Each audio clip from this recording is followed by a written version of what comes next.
Hi guys, AzureAce here and welcome back to another installment to my Kingdom Hearts Lore 101 series where I talk about beginner and advanced pieces of the Kingdom Hearts lore so that newcomers to the franchise can get up to speed, as well as for veterans of the series that may learn something new they didn't already know. I hope to bring both newcomers and veterans together in the run up to Kingdom Hearts 3. In this video I'll be talking about a concept which completely dumbfounds a good chunk of the Kingdom Hearts community for some reason, and that is, what is the chronological timeline of Kingdom Hearts? Grab your keyblades and get ready, because it's time to dive into the heart of this topic. As I said before, this is a topic of confusion among many in the community for whatever reason, which is completely in one ear and out the other for me, because it's one of the easiest and most simple concepts in the entirety of this convoluted and confusing storyline that is Kingdom Hearts. And if you're still confused about the chronological timeline after this video, then I pray for you in my next topic. But without further ado, let's get into the meat of the topic. First, there are a couple of things that I should note before actually going into the timeline. The first of these notes is that, unlike many other games, the order in which the games have been released is not the chronological timeline of events. What I mean by this is that the order does not go Kingdom Hearts 1 Final Mix, Kingdom Hearts Chain of Memories, Kingdom Hearts 2 Final Mix, etc, etc. Keep this in mind. The second of these notes is that in some cases there is not a specific stated time between some of the games. For example, there is a 10-year time gap set between the events of Kingdom Hearts Birth by Sleep Final Mix and Kingdom Hearts 1 Final Mix. However, there is no specified amount of time between Dream Drop Distance in Kingdom Hearts 3 or Key in Birth by Sleep Final Mix. With that being said, it's time to actually get into the timeline. At the beginning of our timeline, in ancient times, we find ourselves in Kingdom Hearts Key, a time where Keyblade wielders from all across the world vied for the power that was stored within the light. And then, all of the 5 unions, Unicornus, Vulpes, Angeus, Ursus and Leopardus clashed in what soon became known as the Great Keyblade War, with the worlds falling into darkness, Kingdom Hearts fading into oblivion, and the splitting of the Keyblade, Kingdom Hearts' counterpart in the original Keyblade, into 20 pieces, 7 of light and 13 of darkness.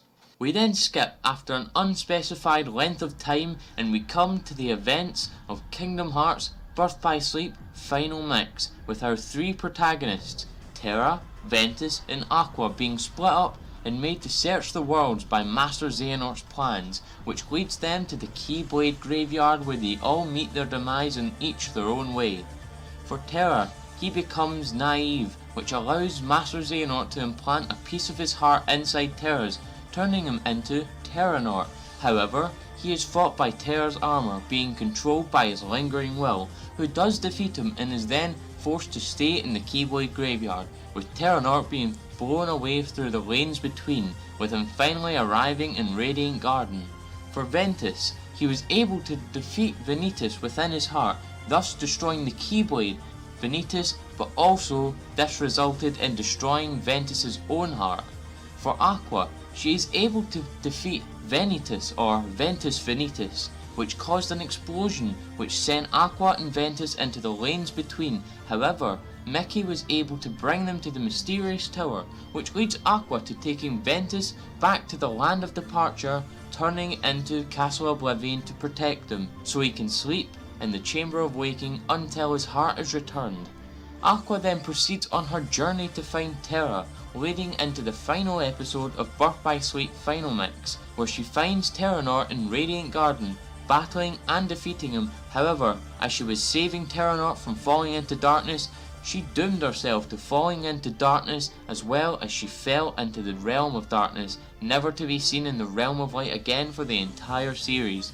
At this time, Sora is able to come into contact with Ventus's heart, letting it take refuge in his own. This leads into the secret episode of Birth by Sleep Final Mix. This is the beginning of Aqua's journey through the realm of darkness, which at the end of her journey leads her to the Castle of Dreams, which has fallen into darkness. This leads us right into the newest installment of the series, Kingdom Hearts Birth by Sleep 0.2, A Fragmentary Passage, which takes place immediately after the events of Birth by Sleep Final Mix and is the continuation of Aqua's journey through the Realm of Darkness. However, not much is known about this game as it is set to release in December of this year. It hasn't been explicitly stated how long the game is going to span across the timeline, as Aqua has been in the Realm of Darkness ever since Birth by Sleep Final Mix and has not shown up, like I previously stated, in the entire series, so the broadest spectrum I can make an educated guess for this game is that it takes place between Birth by Sleep Final Mix and Kingdom Hearts 3. We do, however, know that Mickey met Aqua in the Realm of Darkness at some point, however either refused to take Aqua back to the Realm of Light or was not able to for an unknown reason. We just don't know that. 10 years passed between Birth by Sleep and the next game on our timeline, Kingdom Hearts 1 Final Mix, the game that started it all. First, as we know, Destiny Islands falls into darkness, Riku ends up in Hollow Bastion, Kyrie's heart finds refuge in Sora's heart, Sora ends up in Traverse Town, Sora goes among all the world with Donald and Goofy, blah blah blah. We know what happens during Kingdom Hearts 1, what we're interested in for this video is what takes place at Hollow Bastion and beyond that. In Hollow Bastion, upon Rexem's second defeat at the hands of Sora, upon learning that Kyrie's heart is within him, Sora uses the Keyblade of Heart to sacrifice himself in order to release her heart. However, at the same time, he also releases Ventus's heart, as well creating two nobodies into the bargain in the forms of Roxas and Naminé. With the creation of Roxas, this also in turn begins the events of Kingdom Hearts 358 Days Over 2, with Roxas appearing at Twilight Town and being given the name Roxas by Xemnas. The hearts of the other 6 princesses are also returned as they were stored within the Keyblade of Heart. Sora does become a Heartless for a short time, however the light within Kyrie is able to turn him back into himself. Before Sora, Donald and Goofy head to the end of the world to fight Ansem, Seeker of Darkness, they encounter a mysterious cloaked man in Hollow Bastion who passes right through Sora in order to sample his memories and abilities, and that person is none other than Xemnas, the leader of Organization 13. He does this as it allows him to begin the process of creating Xion. He is defeated and Sora then proceeds into the end of the world where he defeats Ansem and along with the help of Mickey and Riku is able to seal the door to darkness. Leading off from Roxas' creation, on day 22 of the day's calendar, the events of Kingdom Hearts Chain of Memories begin as Sora enters Castle Oblivion for the first time and proceeds up the castle, losing and gaining memories as he goes along. He also defeats Organization 13 members Larxene, Vexen and Axel, as well as Repliku a couple of times, and eventually makes his way up to the final floor and defeats Marluxia.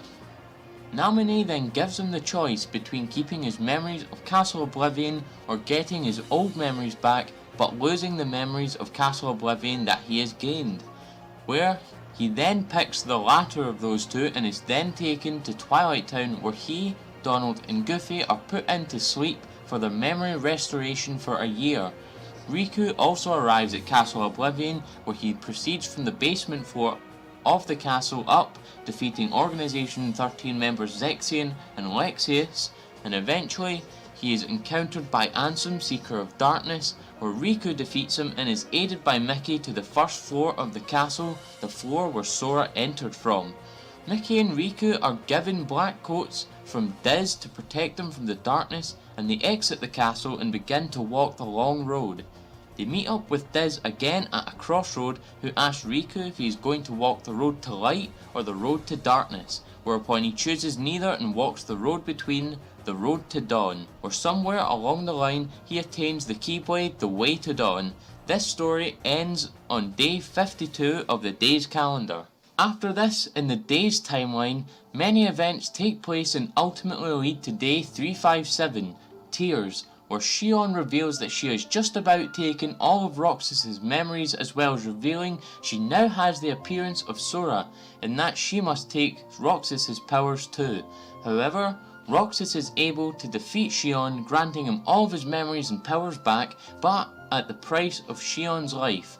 Day 358, Believe, is where Roxas's days as a member of Organization 13 end, as he attempts to fight Xemnas in the world that never was, also being able to dual wield thanks to the powers given by Shion, but is stopped by Riku, who challenges him. However, Roxas forces Riku to use the power of darkness, and this also changes his appearance to Ansem, as Roxas is taken to the digital Twilight Town for the last 6 days of his physical existence. This leads us to the beginning of Kingdom Hearts 2 Final Mix, where on the 6th and final day of Roxas's summer vacation, he is led to Sora, where he returns to him, allowing Sora to wake from his 1-year slumber from the ending of Chain of Memories.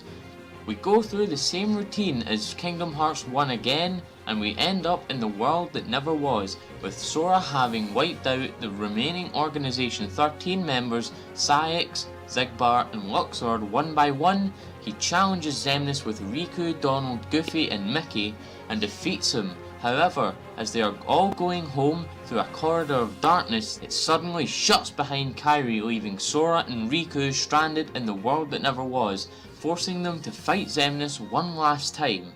They defeat him in the Realm of Nothing and proceed to the Realm of Darkness, where they find a message in a bottle that was sent by Kairi during an early point in Kingdom Hearts 2, which ends up on the shores of the Dark Margin. Sora reads it, which opens the door to light for them, which they go through and end up back on Destiny Islands again with everyone.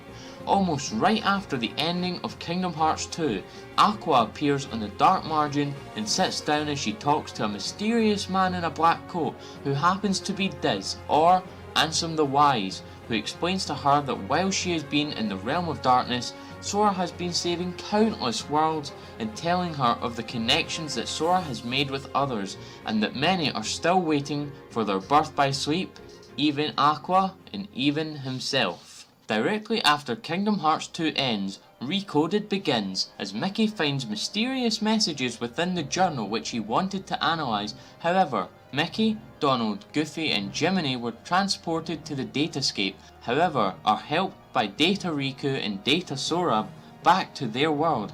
But at the end of the game, Data Riku tells Mickey that there is one more world that get added to the journal, which will provide the truth and the answers to the message left behind by Naminé. Mickey calls upon Data Sora once more to find out the truth, and he is eventually faced by Data Roxas, who tests to see if he is ready to bear the hurt that the truth will provide him. He and Mickey proceed to the final room, where they find Data Naminé, as she tells them that she found memories during her repairing of Sora's memories during the gap between Chain of Memories and 2. These memories are of pain, suffering and hurt, and were referencing Axel, Roxas and Shion's hurt, as well as the hurt of Terra, Ventus and Aqua.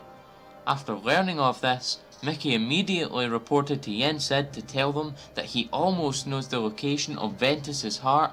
However, Yen Sid tells Mickey that the destruction of Xemnas and Ansem guarantees the reconstruction of Master Xehanort, and that it was not only going to be one of them that they were facing, telling Mickey to summon Sora and Riku. Mickey then writes a letter to Sora and Riku telling them that it is time for them to take the Mark of Mastery exam.